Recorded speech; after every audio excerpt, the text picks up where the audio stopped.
Hey, it's James, and welcome to the Inversiverse, episode 9. On this episode, we're going to look at how love and relationships are core to the human experience, yet their meanings, expressions, and roles have evolved drastically across time, culture, and ideology. In today's world, these concepts are not only personal, but also deeply politicized. From the influence of media and education to biological instincts and spiritual beliefs, we are constantly bombarded with competing narratives about what love is, who we should love, and why it even matters. In this episode of the Inversiverse, we take a multi-dimensional journey through the intricate world of love, relationships, and procreation. We'll begin by exploring the biological and neurological mechanisms that underpin emotional bonding, with comparisons to the animal kingdom and special attention to neurodivergent experiences. From there, we'll dive into the psychology of human attraction, evolutionary mating strategies, and how modern technologies disrupt these natural patterns. We'll then examine the complexities of gender and sexuality, how they're defined, how they manifest differently in neurodivergent populations, and how early life experiences shape our arousal templates. The episode continues with a deep dive into social hierarchies within dating culture, dissecting the alpha, beta, sigma, male, female archetypes through scientific and anthropological lenses. Next, we revisit the controversial work of J.D. Unwin and his theories on the relationships between sexual permissiveness and societal decline. We also look at spiritual and philosophical traditions that explore love as a sacred union of polarities, invoking concepts like masculine and feminine energies and Jungian archetypes. As we approach the current landscape, we analyse how love and gender have become ideological weapons, deconstructing narratives around feminism, toxic masculinity, and anti-family agendas.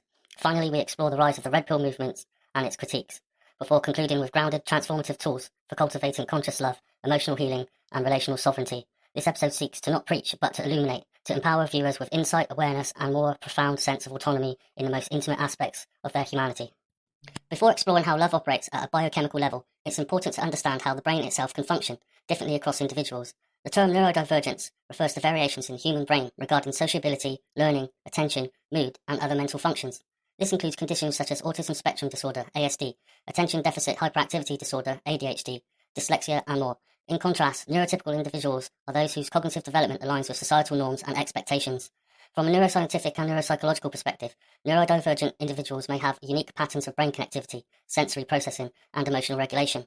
For example, studies using fMRI have shown altered activation in regions related to empathy and social cognition, such as the amygdala and the prefrontal cortex, particularly in individuals with autism, reference Baron-Cohen et al. 2000.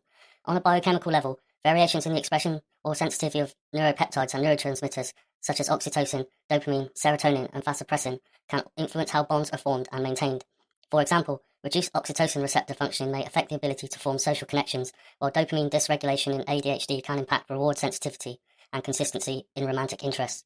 With this foundational context, we can better appreciate how bonding, while universal in its biological basis, can vary widely in expression between neurotypical and neurodivergent individuals. At its core, love is a chemical process. The human brain is wired to form attachments through a cocktail of neurochemicals. These neurochemicals are oxytocin, often called the love hormone. Oxytocin is heavily involved in bonding, trust, and empathy. Dopamine, associated with pleasure and reward, it reinforces desire and satisfaction in romantic encounters. Serotonin plays a role in mood regulation and obsession during infatuation processes. Vasopressin is critical in long-term pair bonding, particularly in men. These chemicals work in tandem to create the experience of falling in love and developing lasting relationships. Neurodivergent, neurotypical, and sexual orientation differences in bonding. Research suggests that individuals with autism or ADHD may experience bonding and attraction differently due to differences in oxytocin receptor gene expression and dopamine transporter functioning.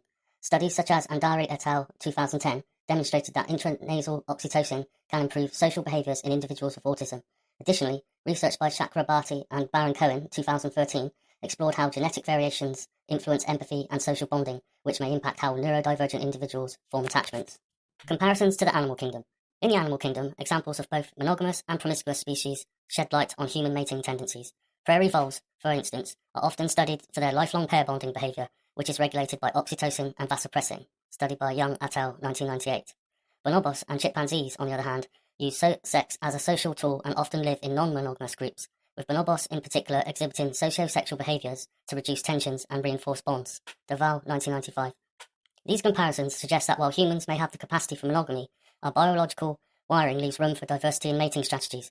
Human physiology also reveals indicators of promiscuity, for example, a relatively high testicle-to-body size ratio in men compared to strictly monogamous primates, which correlates with sperm competition and evolutionary promiscuity. Harcourt et al. 1981. However, despite our biological leanings, cultural, spiritual, and psychological factors influence how we perceive and regulate mating behavior. In modern society, this diversity in strategies is often suppressed or moralized, leading to a cover-up or avoidance of truth around sexual human nature. The discomfort many feel towards acknowledging natural promiscuous tendencies contributes to societal taboos and judgment, fueling misunderstanding and ego-driven dynamics in relationships. The lack of open dialogue about these realities can hinder our capacity for forming deeper, more cohesive bonds, rather than moral condemnation. Understanding our nature may offer insight into how to consciously navigate relationships. I'll elaborate more on this in future slides. Homosexual v heterosexual bonding and attraction in neurotypical and neurodivergent individuals. From a neuroscientific perspective, there are subtle but notable distinctions in how homosexual and heterosexual individuals may experience attraction and bonding. For instance, studies using brain imaging techniques have found that homosexual men often exhibit neural responses to male pheromones, like how heterosexual women respond to male pheromones. Savick and Lindstrom, 2008, found that the hypothalamus, a region critical for sexual arousal, responds in a sex-atypical pattern among homosexual individuals. Other studies, such as those by LeVay, 1991, noted differences in the size of the INAH-free region of the hypothalamus, which was smaller in homosexual men compared to heterosexual men, aligning more closely with female typical patterns. Though controversial and not without critique, these findings suggest a neurobiological underpinning to sexual orientation. Biochemically, homosexual and heterosexual individuals are subject to the same key bonding agents, oxytocin, dopamine, and vasopressin, but the intensity and context of these responses may vary based on social, emotional, and environmental factors. From a psychological standpoint, attachment styles, formative experiences, and cultural context significantly shape the development of romantic and sexual preferences across orientations. Homosexual relationships, particularly in societies with less acceptance, may also experience unique bonding dynamics related to resilience, identity formation, and social support mechanisms. While differences exist, the shared underlying neurobiology reinforces the notion that love and bonding are universally human experiences, expressed through diverse paths shaped by both nature and nurture. So, why are some individuals homosexual? The origins of sexual orientation are still under active research, but evidence suggests it results from a combination of biological, genetic, hormonal, and environmental influences. Twin studies indicate a heritable component to homosexuality, although no single gay gene has been identified. A large-scale genome-wide association study by Ganna et al. 2019 found multiple genetic variants associated with same-sex behavior, suggesting complex polygenic influences. Prenatal hormone exposure is another leading theory. The fraternal birth order effect, for instance, shows that men with more older brothers are statistically more likely to be gay, a phenomenon potentially linked to maternal immune response to male-specific antigens during gestation, as quoted by Blanchard 2001. Additionally, some research has found differences in brain structures and functional connectivity between homosexual and heterosexual individuals, including the hypothalamus, corpus callosum, and amygdala, contributing to sex-atypical patterns of brain activity. For neurodivergent individuals, especially those with autism, higher rates of non-heterosexual orientations have been observed. This may be influenced by a reduced sensitivity to social conditioning, leading to a more intrinsic development of orientation based on internal cues rather than societal norms. Although, together, the science points to a rich interplay between nature and nurture, where the brain, body, and environment collectively shape one's orientation, not as a choice, but as an emergent property of developmental complexity. Interpretations beyond the science. Beyond the neuroscientific and psychological frameworks, various cultural, spiritual, and philosophical traditions offer differing views on sexual orientation and romantic bonds. Some spiritual teachings, particularly within New Age and Eastern influence perspectives, view homosexuality and diverse sexualities as part of a soul's evolutionary journey, expressing unique aspects of polarity, reincarnational lessons, or karmic balancing. Indigenous cultures have historically included and revered non-heteronormative roles. For instance, many Native American tribes recognize two-spirit individuals, believed to embody both masculine and feminine spirits, holding special spiritual and social roles within their communities. In contrast, some Abrahamic religious traditions interpret same-sex attraction as either a test of faith or a deviation from divine design. Though progressive movements within these faiths increasingly reinterpret ancient texts through more inclusive and psychological lenses, philosophically, postmodern thought deconstructs fixed sexual identities, suggesting that categories like gay or straight are socially constructed frameworks meant to enforce conformity. Thinkers such as Michel Foucault question the medicalization of sexuality and propose that identity itself is shaped through power dynamics and historical discourse. Together, these varying interpretations remind us that while biology provides the groundwork, human understanding of love and orientation is deeply shaped by cultural meaning, spiritual inquiry, and the evolving stories we tell about ourselves and each other. Human mating and attraction. Human attraction is complex, driven by both evolved instincts and cultural overlays. Evolutionary psychology. David Buss and Helen Fisher have studied the evolutionary roots of attraction. Buss's research, particularly in his work The Evolution of Desire, outlines universal mate preferences across cultures, emphasizing that men often prioritize youth and physical attractiveness, while women value status and resource acquisition. Fisher's work, including studies using fMRI scans, supports the idea of three distinct brain systems for love, lust, attraction, and attachment, highlighting how each is governed by different neurochemicals and evolutionary functions. Modern mating disruptions. Modern technologies, like dating apps and pornography, alter these natural systems in profound ways, such as the paradox of choice. With endless potential partners available at our fingertips, people often feel overwhelmed, leading to decision fatigue and chronic dissatisfaction. This abundance of options can prevent commitment and reinforce unrealistic expectations. Supernormal stimuli. Platforms like Tinder and OnlyFans present exaggerated versions of attractions. Profiles are curated, filtered, and designed to elicit strong dopamine responses, similar to how fast food hijacks our natural hunger cues. This leads to distorted perceptions of beauty, value, and intimacy. The swipe culture and gamification. The design of dating apps mimics slot machines, reinforcing addictive behavior through variable rewards. This has been shown to encourage impulsivity, shallow connections, and prioritization of novelty over depth. Instant gratification v long-term investment.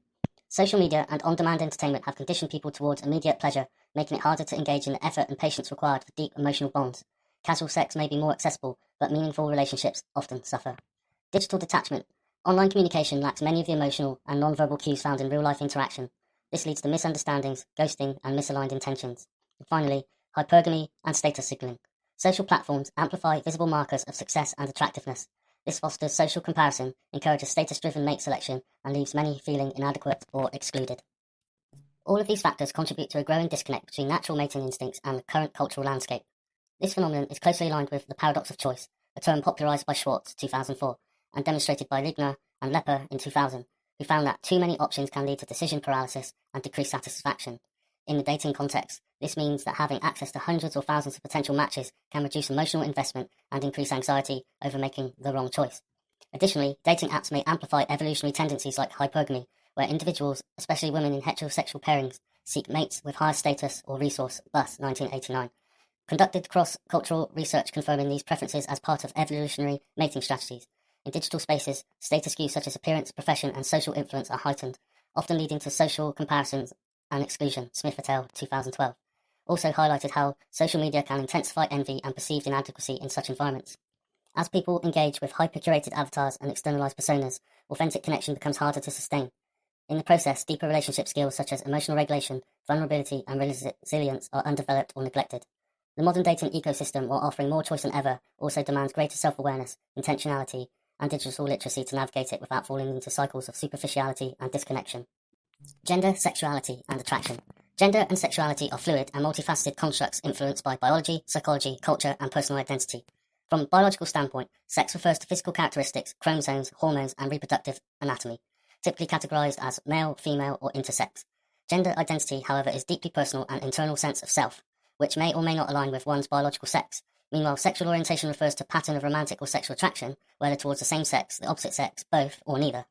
Scientific and socio-cultural context. The traditional binary model of gender, male or female, has been increasingly challenged by research and lived experiences. Contemporary psychological and anthropological studies recognize a spectrum of gender identities beyond the binary, such as non-binary, gender fluid, and agender identities, Richard et al. 2016. Hormonal exposure in the womb, particularly to androgens like testosterone, may influence both gender identity and sexual orientation. For instance, studies suggest that variations in prenatal hormonal levels may play a role in determining whether individuals identify as transgender or experience same-sex attraction, Hines 2004. Neuroimaging studies have found differences in the brain structures and activation patterns in transgender individuals that more closely align with their gender identity than their biological sex, Sewell et al. 1995, Guillaume et al. 2006. These findings suggest a neurological basis for gender identity and reinforce that it is not merely a social construct. Neurodivergent experiences. Neurodivergent individuals often express greater variability in gender identity and sexuality. Research by George and Stokes 2018 indicates a higher prevalence of LGBTQ+ identities among individuals on the autism spectrum. A more recent study by Pecora et al. 2020 supports this, showing that neurodivergent populations report higher rates of non-heterosexual and non-cisgender identities. One theory is that neurodivergent individuals are less constrained by social expectations and more likely to express identities that align with their internal experiences rather than societal norms.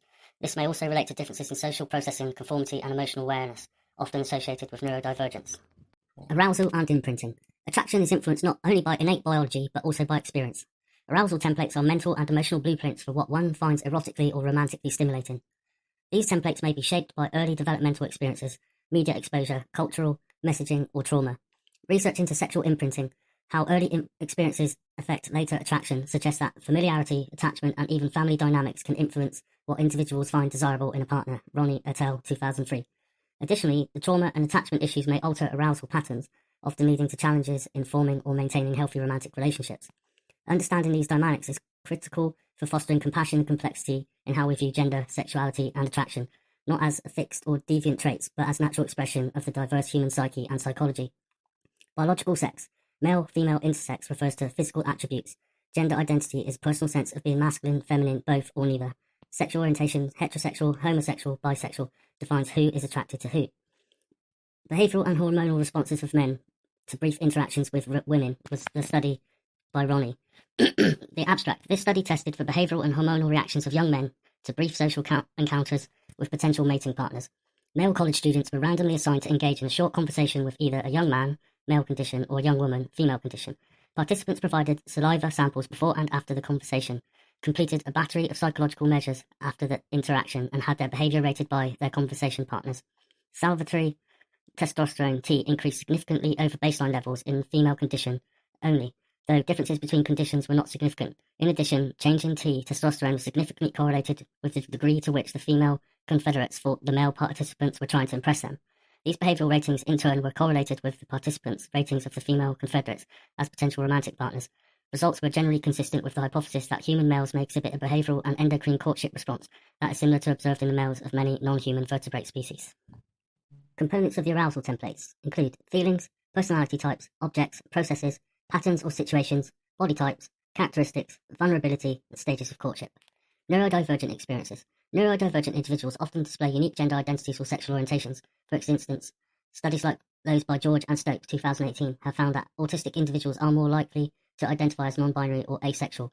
Additionally, a 2020 study by Procreation et al. Reported significantly high rates of LGBTQ+ identification among neurodivergent populations, suggesting a correlation between neurodivergence and diverse gender sexual identities. Arousal and imprinting. Attraction is often shaped by arousal templates, as highlighted, or earlier experiences that define what one finds erotic or desirable. These templates can be altered or reinforced by trauma, culture, and or repeated experiences. Social hierarchies in dating. The language of alpha, beta, and sigma males dominates much of contemporary dating discourse, yet these labels conflate biology, culture, and spirituality in ways that are often misunderstood. Below we unpack what research says, how different cultures frame male hierarchies, and the deeper archetypal meanings that lie beneath the Greek letter shorthand. Scientific foundations. The Greek term alpha, core traits, popular usage is that dominant, influential, and takes charge. Closest scientific construct, dominant strategies, coercive power, physical formidability, Henrik and Gil White, 2001. Beta, cooperative, loyal, supportive, prestige strategies, pro-social competence, coalition building, Chang et al., 2013. And finally, sigma, lone wolf, introspective, adaptable. Closest scientific construct is mixed dominance, prestige tactics with high social sexual discretion, Lopes and Van Voort, 2021. Dominance vs prestige.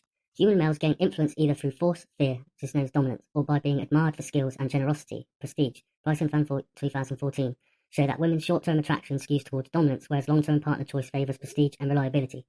Social sexuality links. Individuals high in unrestricted social sexual orientation, SOI-R, exhibit more short-term mating and self-rated alpha behaviours, Penke and Assendorf, 2008. Hormone profiles. High testosterone can predict status seeking, but successful alphas often display lower cortisol, indicating social stability rather than constant aggression, Sapolsky, 2005. Cross-cultural expression. Rites of passage. From the Masai Moran warrior phase to the Japanese samurai code of Bushido, many societies formalize a period where young men must prove courage and responsibility before earning adult status, Gilmore, 1990. These initiations blend dominance, risk and bravery with prestige, service and honor. Collectivist v individualist cultures. In highly collectivist societies, e.g. rural China, prestige-based beta virtues such as filial piety rank higher in female mate choice than overt dominance, Zhang et al. 2019.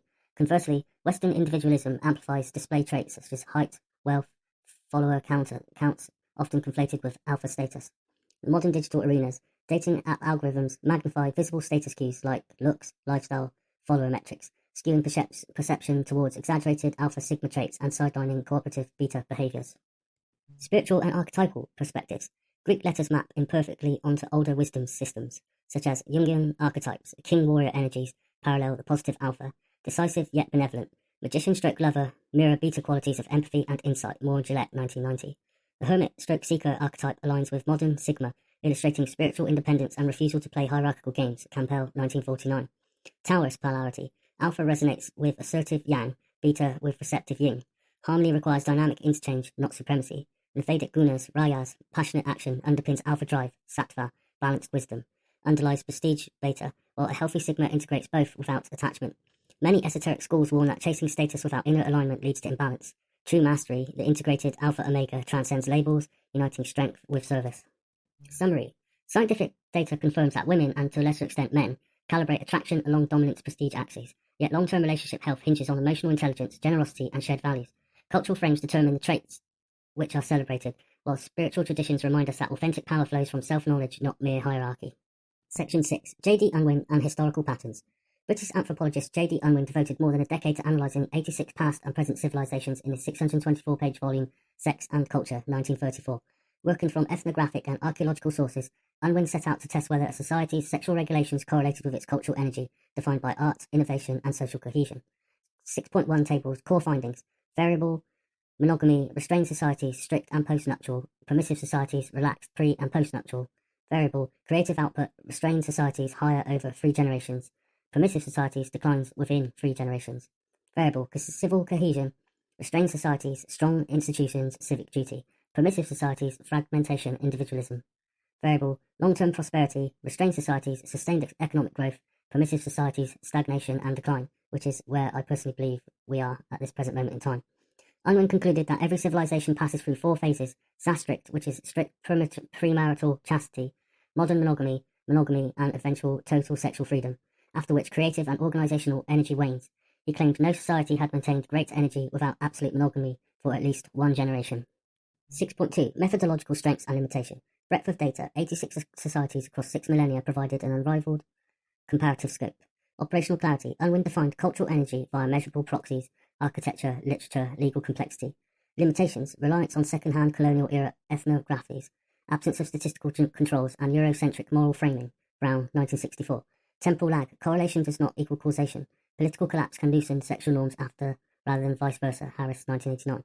6.3. Modern re-evaluations. Regeneris, 2017, revisited Unwin's thesis using 20th century demographic datasets and found a moderate correlation between delayed sexual debut, marriage stability, and gross domestic product growth, but connected multiple confounds: education, industrialization. Cotterlane, 2018, highlight examples: classical Athens and Tokugawa Japan, where innovation thrived alongside regulated but not puritanical sexuality, suggesting a U-curve rather than a linear decline. Ames and Lomas, 2022, employed cultural evolutionary modelling, simulated societies with moderate, not extreme, restraint achieved optimal innovation to stability ratios. 6.4. Cultural and spiritual echoes. Many religious codes echo Unwin's restraint thesis. Mosaic law, Dharmic Brahmacharya, and early Christian asceticism promote sexual discipline as a path to collective prosperity.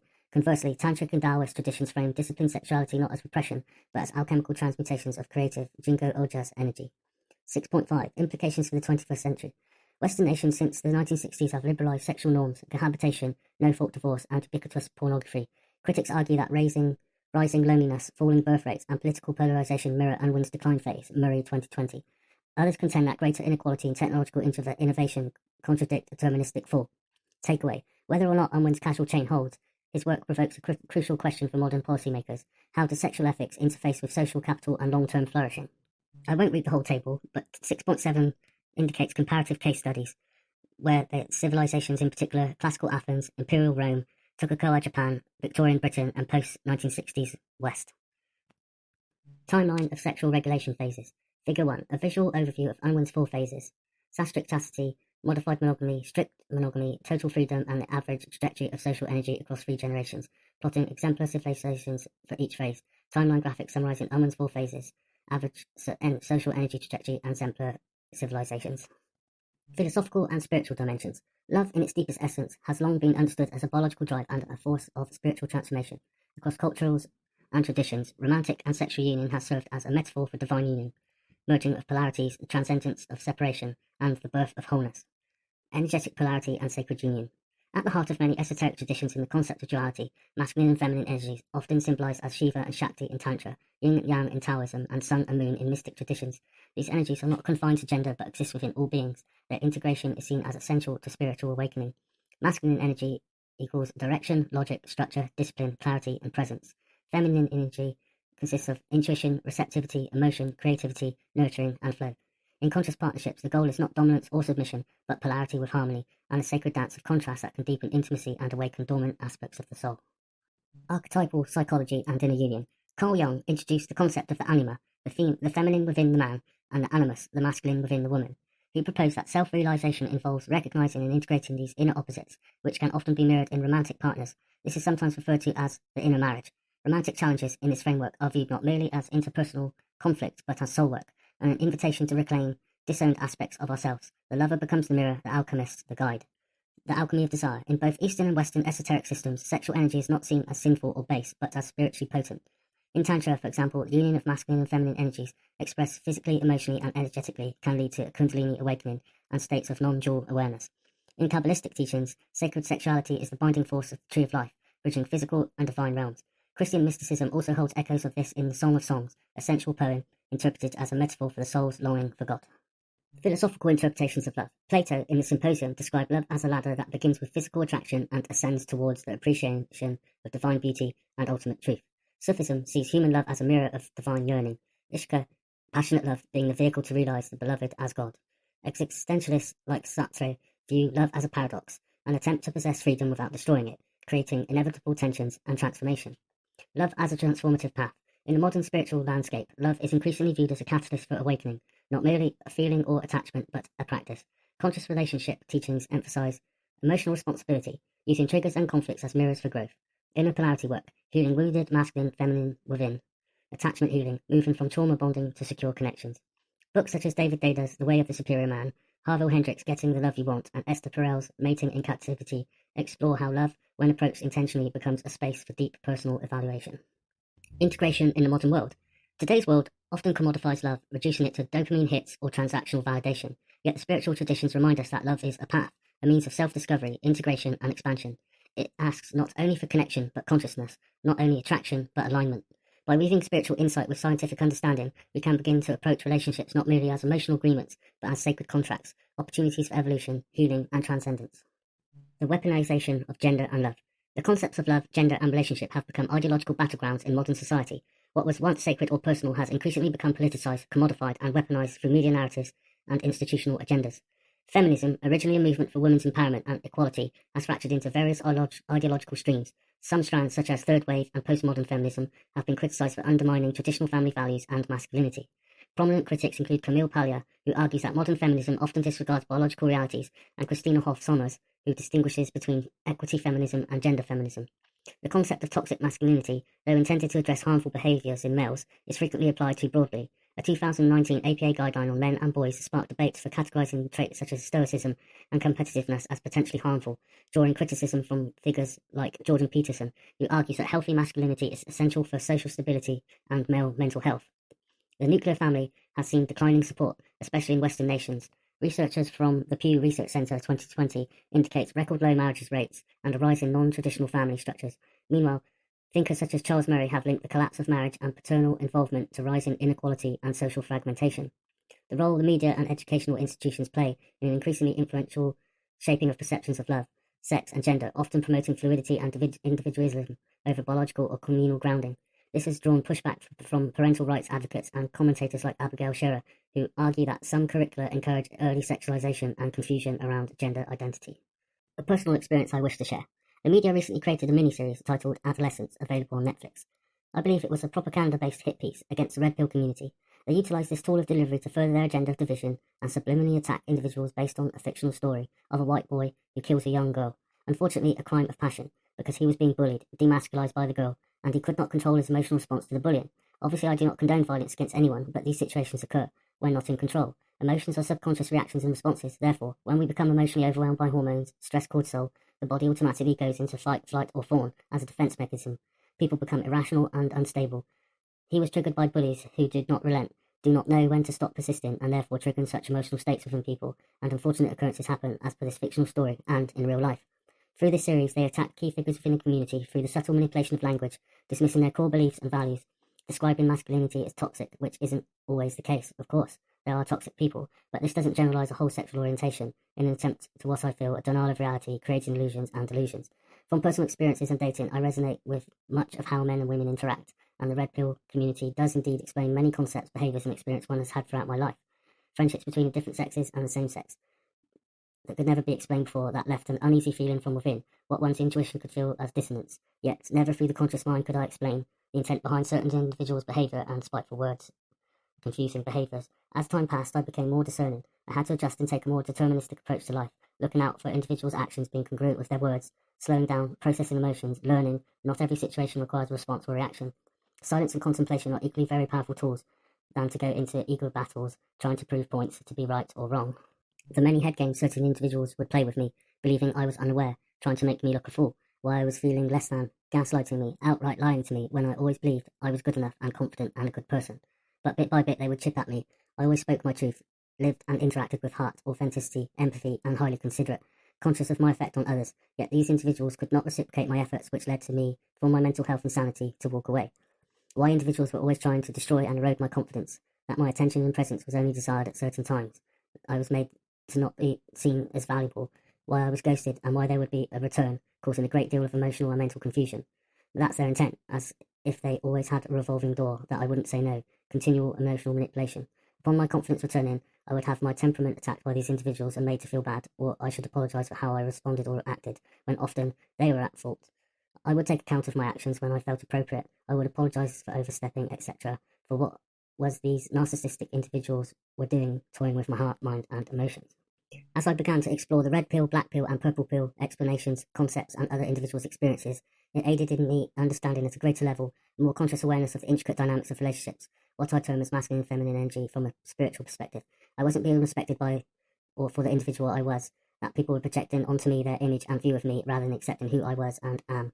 What I was experiencing and processing internally, it helped me mature and find peace within, to find my self-respect. However, when you become aware and begin to hold others to account, for them to take responsibility or at least share some of the burden, then you are accused of being uncooperative, being angry, being difficult. But the truth was, I had self-respect, and I would not allow people to use me as an emotional dumping ground for their traumas, to be an individual that they project their insecurity onto.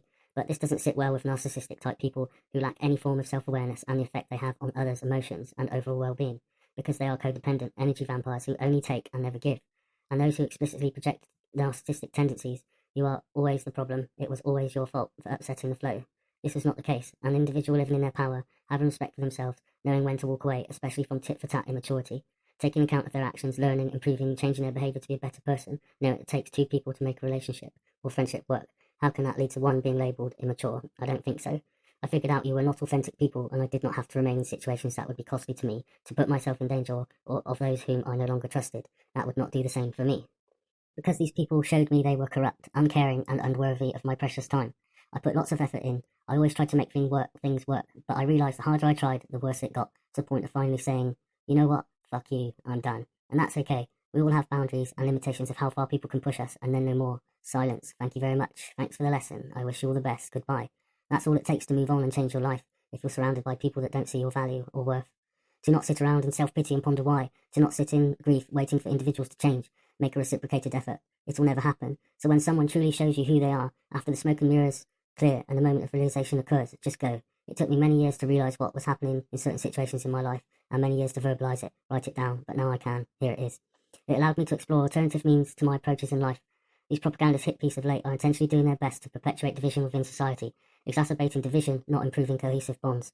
It is the intentions of the World Economic Forum, the globalist entities, and the supporters of the New World Order to maintain disconnect, as it allows them to control others, to keep them fighting between themselves, to stop people developing their sense of self, dropping their egos, improving their moral and ethical values, rather than both sexes reach a harmonious accord and realise their divide and conquer tactics are the means and tools for them stopping such occurrences to happen. That we must embrace the qualities of both empowered sexes and genders to fully unite and defeat the third person, as these entities have the goal only to triangulate people, influence further narcissistic behaviour upon society, and to have control of minds and emotions of everyone, conforming to their diktats.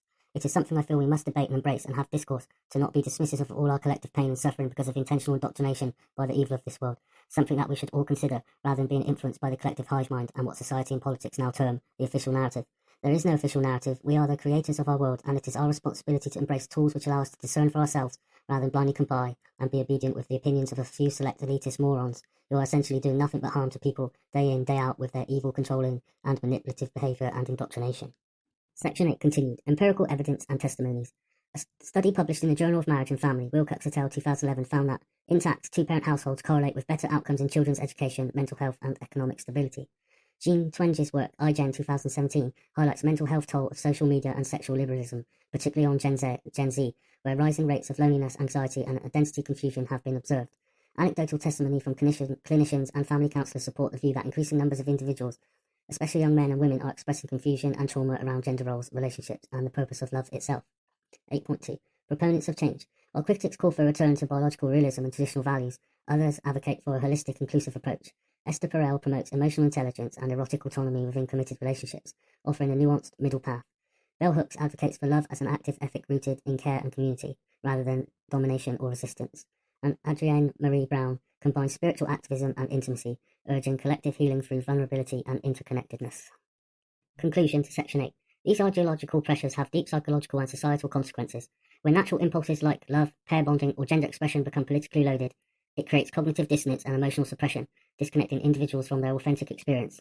Restoring sovereignty over love requires critical thinking, emotional awareness, and reorientation towards natural, self-directed values, informed by evidence, tradition, and conscious evolution. The Red Pill and reactionary movements. The Red Pill movement emerged as a reaction to perceived overreach of modern feminism and declining male agency in social, romantic, and family life. Inspired by the metaphor in The Matrix, taking the red pill implies awakening to uncomfortable truths about gender dynamics, social control, and evolutionary drives. It has become a broad outlined subculture encompassing a range of ideologies related to masculinity, dating strategy, and resistance to perceived genocentrism in modern institutions. Subcultures and ideologies. The Red Pill emphasizes hypergamy, sexual market value, and strategic masculinity. It encourages men to level up via fitness, wealth, and status to succeed in dating marketplaces. Figures like Rollo Tomasi, the rational male, have become central to this discourse. Black Pill, more fatalistic, rooted in looks maxing and genetic determinism. Communities often include incels, involuntary celibates, who feel permanently excluded from romantic success. Critics argue it fosters nihilism and psychological harm. White Pill, a more optimistic counter-movement focused on healing, spirituality, and internal growth. White Pill proponents seek to reclaim healthy masculinity while rejecting bitterness and victimhood. While the Red Pill highlights real frustrations such as family court imbalances, the effects of online dating, and societal expectations, it is often criticised for promoting adversarial gender relations and misogyny. Dr. Warren Fowle, author of Myth of Male Power, supports many Red Pill critics but advocates for balanced, inclusive solutions rather than ideological polarity. So let's look at the table. Red Pill beliefs, unpleasant truths about dating, female nature, and society. Tone is critical, benefits, increased awareness, personal reliability, responsibility, risks, bitterness, and divisiveness. Black Pill beliefs, dating and status are determined by genetics, which is impossible to change. The tone is seen as cynical, the benefits, acceptance of harsh realities, risks, hopelessness, and fatalism. While White Pill focuses on optimistic view of change through self-improvement, the tone is constructive, benefits are hopefulness and empowerment within, risks, saviour complex complacency. From my personal experience of the court process, to seek access to my children, this frustration is real. It is felt viscerally by many men who have gone through the family court system and felt it was heavily biased, opaque, and dismissive of their parental rights. First-hand experiences often reflect emotional and psychological turmoil, being denied access to one's children without a clear reason, enduring character assassinations, and witnessing the silence of institutions in the face of mixed conduct or false allegations. My solicitor even referred to my children not as my children. My wife would make claim to they're my children, and they were dismissive of the fact that they were even my children, which is like completely crazy. Fathers often report feeling unheard, coerced into agreements, and subjected to rules that do not serve the well-being of their children or themselves. This imbalance contributes to long-term trauma and a breakdown in family cohesion. These are not rare anecdotes, but recurring themes across testimonies, highlighting systemic shortcomings. At a cultural level, recent media portrayals such as fictionalized narratives designed to discredit the Red Pill movement have been criticized for generalizing masculinity as inherently toxic. This often involves mischaracterizing nuanced ideas as extremist or violent, when in reality, many proponents are simply seeking clarity, emotional healing, and fairness. There is a cognitive dissonance between how men experience their reality and how they are portrayed, creating deep emotional pain, confusion, and alienation. This disconnect plays out in personal relationships. Many men feel emotionally manipulated, gaslighted, and shamed for expressing hurt or calling out dishonesty. Over time, this leads to a desire for self-protection, for reasserting self-respect, and for walking away from emotionally destructive dynamics. The Red Pill, Black Pill, and White Pill frameworks, despite their faults, help many men make sense of these patterns, recognise the psychological games being played, and ultimately reclaim their autonomy. The personal awakening process often requires men to step back from reactive behaviours and embrace introspection, silence, and spiritual discipline. It means refusing to carry others' unresolved traumas and rejecting the societal scripts that demands constant appeasement. This healing journey reveals that true masculinity is not in domination, but in discernment, responsibility, and emotional sovereignty. Psychological and sociological roots. Numerous studies have explored the sociological origins of the Red Pill ideology. Baumeister and Vaughn's 2004 suggest that men and women have historically played different reproductive roles, leading to different mating priorities. In a dysregulated data market, this creates tension around hypergamy and pair bonding. Jing 2019 and Nagel 2017 analysed how internet echo chambers fuel anti-Semitism, feminist backlash, and radicalisation among young men feeling isolated or socially displaced. Kimmel 2017 points to economic instability, cultural confusion, and perceived loss of purpose as drivers behind the rise of male-centric grievance communities. Red Pill ideology also intersects with deeper psychological needs, such as identity, validation, and belonging. Many adherents are reacting to past trauma, failed relationships, or lack of male role models. Masculinity scholar Robert Bly warned in Iron John 1990 that the absence of rites of passage for men leaves them spiritually disorientated and emotionally armoured. Integration and transformation. This table highlights the psychological orientation and socio-cultural impact of each pill's ideology, allowing for greater discernment and integration by the modern individual. Conscious integration of red pill awareness with heart-centered practices opens a path beyond division. Initiatory framework from myth and depth psychology can reframe masculinity as a journey of inner kingship, not external conquest. Men's circles, such as those popularized by the Mankind Project, offer a space to process pain and develop emotional literacy. Therapeutic work can address trauma-based behavior patterns, replacing defensiveness with self-worth and presence. In its evolved form, red pill consciousness does not reject the feminine. It seeks to engage it from a place of grounded clarity rather than fear or control. This is not domination, but integration, honouring polarity while creating consciousness, sovereign love. Solutions and conscious love. To navigate the complexities of modern relationships, we must move beyond surface-level narratives and return to root consciousness connection, a practice that invites personal growth, emotional intelligence, and spiritual sovereignty. Psychological healing and growth. Inner child work and attachment healing are foundational to resolving trauma-based relational patterns. Unprocessed childhood wounds often manifest as abandonment issues, emotional reactivity, or codependent tendencies in adult relationships. Cultivating emotional intelligence through practice like non-violent communication, self-regulation, and introspective journaling enables partners to connect from a grounded place of clarity rather than reaction. Rebalancing internal polarity supports deeper integration of masculine and feminine energies, encouraging self-awareness, presence, and compassion. Reclaiming spiritual sovereignty. Relationships are not simply emotional support systems, but catalysts for spiritual evolution. When entered consciously, they become spaces for accountability, mutual elevation, and transformation.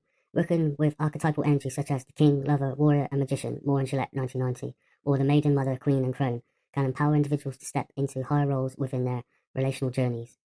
Ancestral reconnection, prayer, ritual, and embodied spiritual practice help restore the relationship with lineage and purpose, anchoring the sacred nature of love. Rebuilding cultural narratives. Elevating positive role models of empowered masculinity and femininity, figures who lead with integrity, care, and honour, counters the reductive stereotypes currently dominating the media. Restoring rites of passage, ceremonies and traditions that mark the journey into mature relational awareness can ground young people in responsibility and clarity. Creating community-based support systems such as men's and women's circles, couples councils, and integrational mentorship fostering accountability and collective healing. Principles of conscious love. Presence over performance. It's not about playing a role, it's about showing up. Truth over avoidance. Speak the truth, even when difficult, with grace and courage. Intimacy over idealization.